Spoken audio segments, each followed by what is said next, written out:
বন্ধুরা, তোমরা যারা এসব একঘেয়েমি গল্প শুনতে শুনতে ক্লান্ত হয়েছ, তাদের জন্য নিয়ে এসেছি একদম খোলামেলা অডিও গল্প। এসব অডিও গল্পের ওয়েবসাইটের লিংক কমেন্ট দেয়া আছে, আর কিভাবে সাইট থেকে গল্প শুনবে সেটার টিউটোরিয়াল দেয়া হলো। সাইটে ঢোকার পরে এরকম বিজ্ঞাপন আসলে এখান থেকে কেটে দিবেন। যে গল্প শুনতে চান সেটাই ক্লিক করার পর যদি অন্য জায়গায় নিয়ে যায়, তাহলে ব্যাক বাটন চাপ দিতে হবে। তারপর আবার গল্পের উপর ক্লিক করতে হবে। তারপর এই জায়গা থেকে প্লে বাটনে ক্লিক করতে হবে। প্লে বাটনে ক্লিক করার পর যদি আবার বিজ্ঞাপন আসে, তাহলে বিজ্ঞাপন এখান থেকে কেটে দিতে হবে। আমার নাম আরশি। আমি ইতিহাস বিভাগের একজন আগ্রহী ছাত্রী। ইতিহাস সবসময়ই আমার খুব প্রিয় বিষয়। আমার সৎ ভাই সুমন ভাইয়া, বয়স ২১, তার সঙ্গেও আমার একই কলেজে পড়াশোনা। আমি প্রথম বর্ষে আর ভাইয়া দ্বিতীয় বর্ষে। আমরা একসঙ্গে ইউনিভার্সিটিতে যাই প্রতিদিন সকালে। আমাদের বাবা, মানে আমি বলছি, মা যাকে বিয়ে করেছেন উনিই এখন আমার বাবা।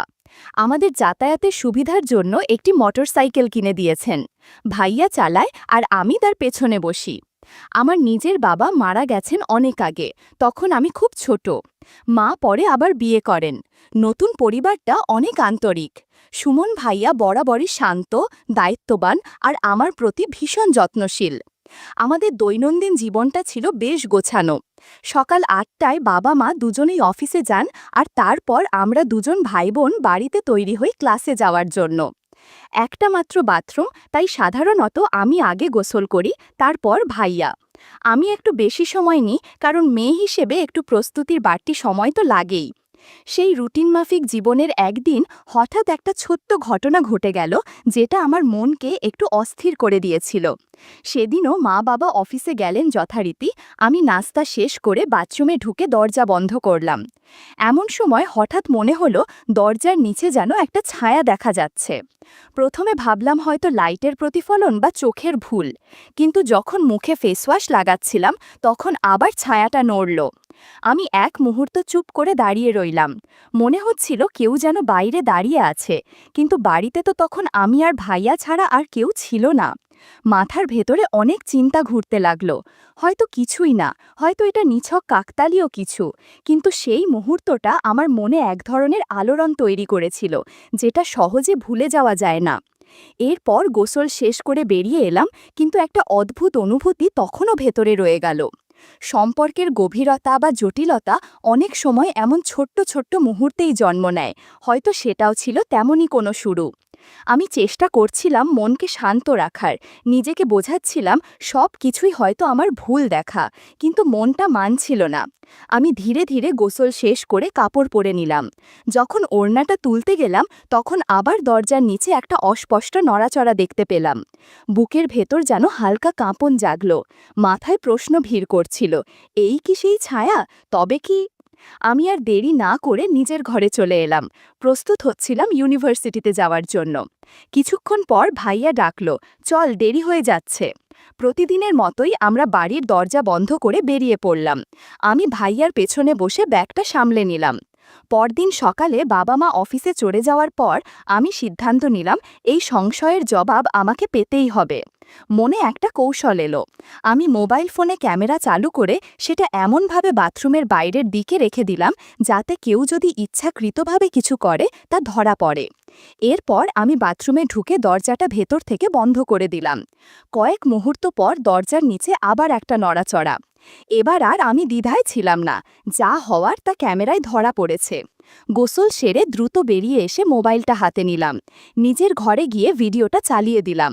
সেখানে যা দেখলাম তাতে আমি স্তব্ধ হয়ে গেলাম। বিশ্বাস করতে কষ্ট হচ্ছিল এটা কিভাবে সম্ভব। এত কাছের, এত বিশ্বাসের একজন মানুষ এমনটা করতে পারে। কিছু না ভেবে আমি আবারও ভাইয়ার সঙ্গে ইউনিভার্সিটিতে রওনা দিলাম। পেছনে বসে ওর কাঁধে হাত রেখে বসেছিলাম একটু শক্তভাবে। তখনও অবাক হয়ে বলল, তুই ঠিক আছিস তো?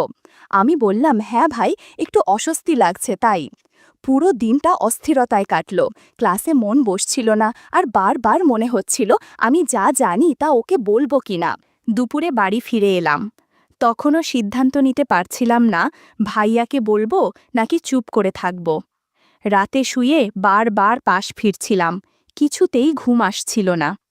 অবশেষে আবার সাহস করে সেই ভিডিওটা চালিয়ে দেখলাম নিঃশব্দে, একা। অনেক ভেবে আমি শেষমেশ সেই ভিডিওটা সুমন ভাইয়ার মোবাইলে পাঠিয়ে দিলাম। আমি চেয়েছিলাম সে জানুক আমি সব বুঝে ফেলেছি। সময় কাটছিল ধীরে ধীরে। ১৫ মিনিট, আধা ঘন্টা, তারপর ১ ঘন্টা পেরিয়ে গেল, কিন্তু কোনো উত্তর এলো না। সারা রাত কেটে গেল এমনভাবেই, কোনো প্রতিক্রিয়া ছাড়া। পরদিন ছিল রবিবার। আমরা সবাই বাড়িতেই ছিলাম। সকালের নাস্তা সবাই একসাথে খেলাম। আমার ভিতরে তখনও চলছিল একটা ঝড়। নাস্তার সময় বলতে চেয়েও কিছু বলিনি। ভাইয়ার আচরণ ছিল স্বাভাবিক, যেন কিছুই ঘটেনি। মনে হলো ভিডিওটা হয়তো সে এখনও দেখেনি। ঠিক তখন সকাল ১০টার দিকে হঠাৎ মোবাইলে ভাইয়ার একটা মেসেজ এলো। আমার হাত যেন কেঁপে উঠল। তাতে লেখা ছিল, ভিডিওটা দেখেছি। মেসেজটা ছোট হলেও তার ভেতরে যেন অনেক কিছু লুকানো ছিল। আমি উত্তর দিলাম, কিন্তু এর পর থেকে ও আর কোনো উত্তর দিল না। দুপুরের খাবার টেবিলে আমরা সবাই একসাথে বসেছিলাম।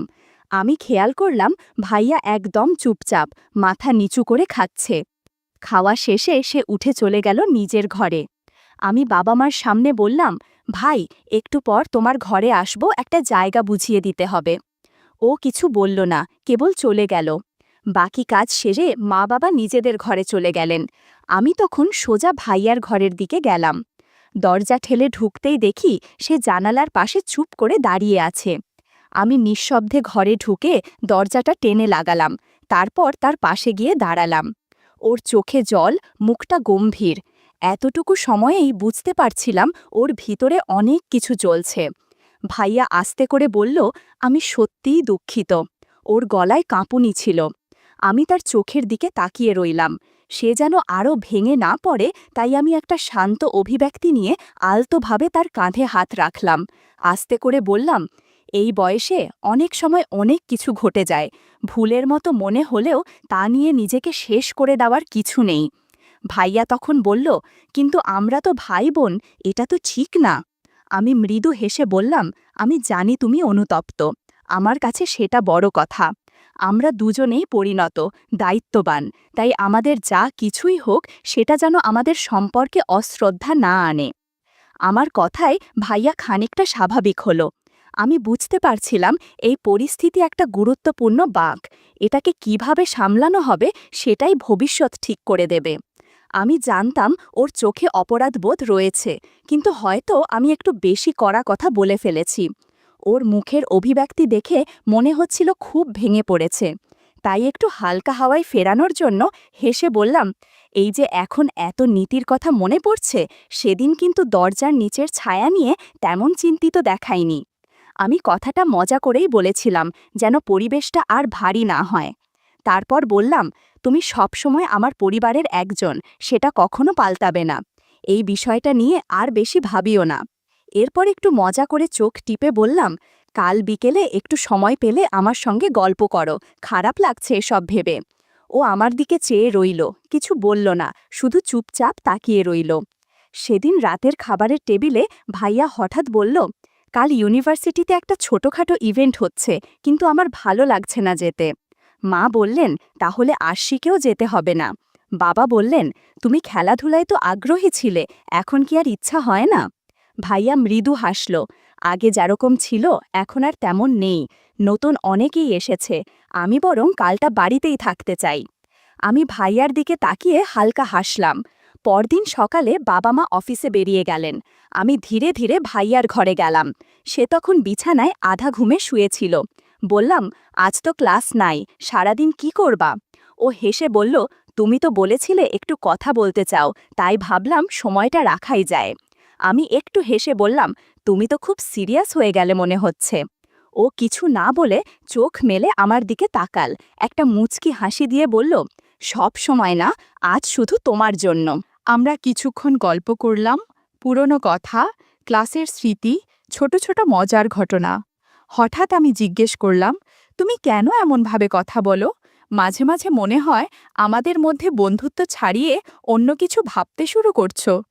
সে শান্তভাবে বলল, সব বন্ধুত্বের একটা গভীরতা থাকে, কখনো সেটা অনুভূতির থেকেও বেশি কিছু মনে হতে পারে, তবে সেটা মানে এই না যে সব সীমা পার হয়ে যেতে হবে।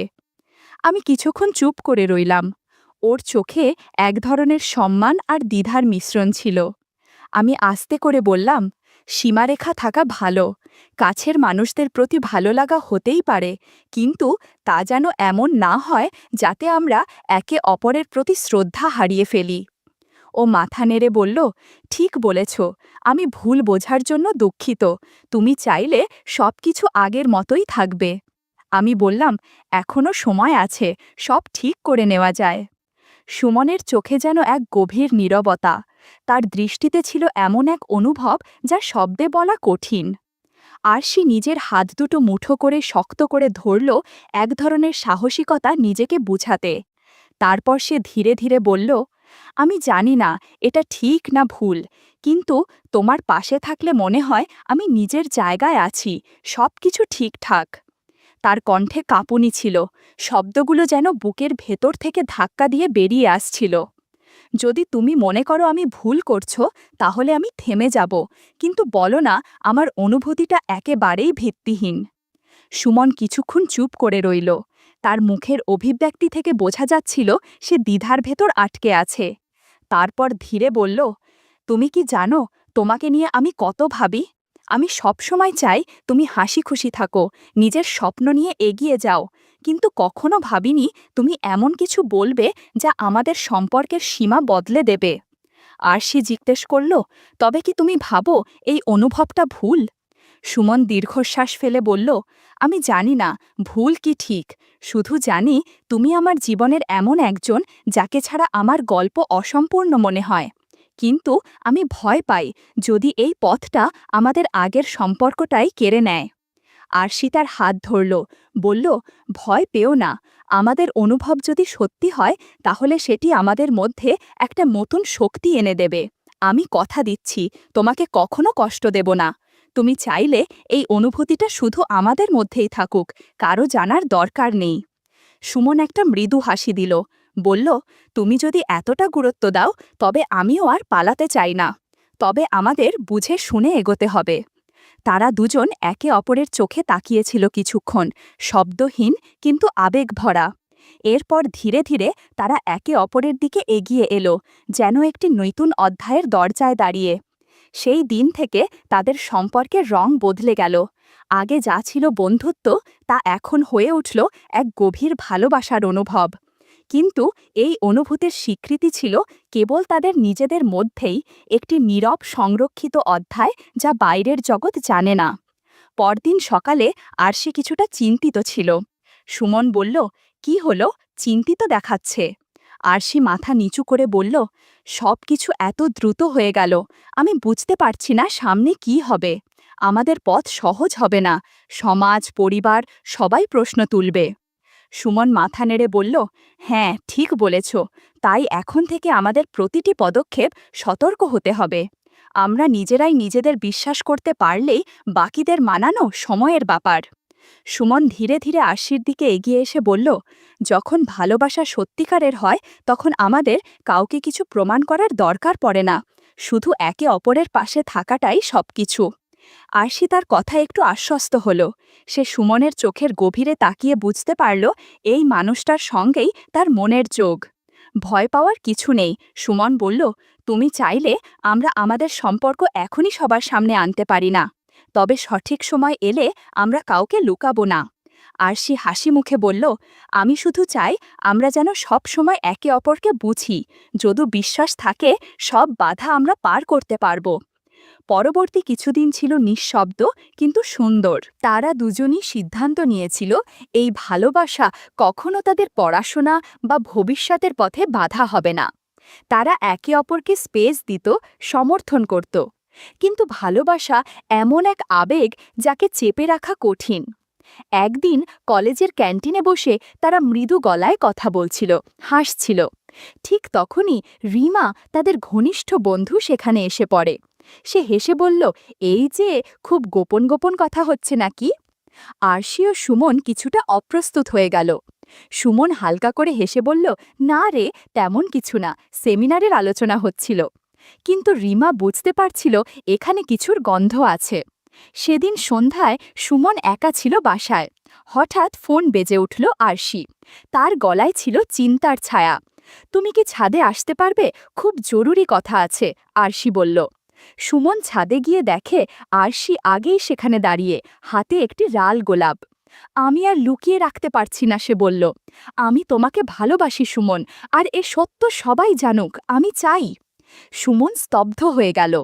কিছুক্ষণ চুপ থেকে বলল, তুমি কি জানো এর মানে কি? সমাজ, পরিবার, বন্ধু-বান্ধব সবাই প্রশ্ন তুলবে। আরশি ধীরে বলল, তাদের চিন্তা আমার নয়। আমি শুধু চাই তুমি আমার পাশে থাকো, তাহলেই আমি সব প্রশ্নের উত্তর খুঁজে নেব। সুমনের চোখে জল এসে গেল। সে গোলাপটি হাতে নিয়ে বলল, তোমার সাহস আমাকে সাহসী করে তোলে। যদি তোমার ভালোবাসা এতটাই সত্যি হয়, তবে আমি সব বাধা অতিক্রম করব। তার কথা শুনে আরশির চোখে এক আশ্রয়ের মমতা ফুটে উঠল। সে হাসল। সেই হাসিতে ছিল বিশ্বাস আর নির্ভরতা। তারা একে অপরকে জড়িয়ে ধরল। সেই আলিঙ্গন ছিল নীরব, অথচ এত গভীর যেন হাজার শব্দেও প্রকাশ করা যায় না। সেই মুহূর্তে যেন সময় থেমে গেল। কেবল ছিল তাদের নিঃশ্বাসের শব্দ, হৃদয়ের স্পন্দন, আর সেই অদৃশ্য প্রতিজ্ঞা, আমরা একসাথে থাকব, যাই হোক না কেন। এই ভালোবাসা এখন আর কেবল একটি গোপন অনুভব ছিল না, এটি ছিল এক সাহসিকতার গল্প, এক সম্পর্কের শিকড় যা সময়ের সাথে আরও গভীর হবে।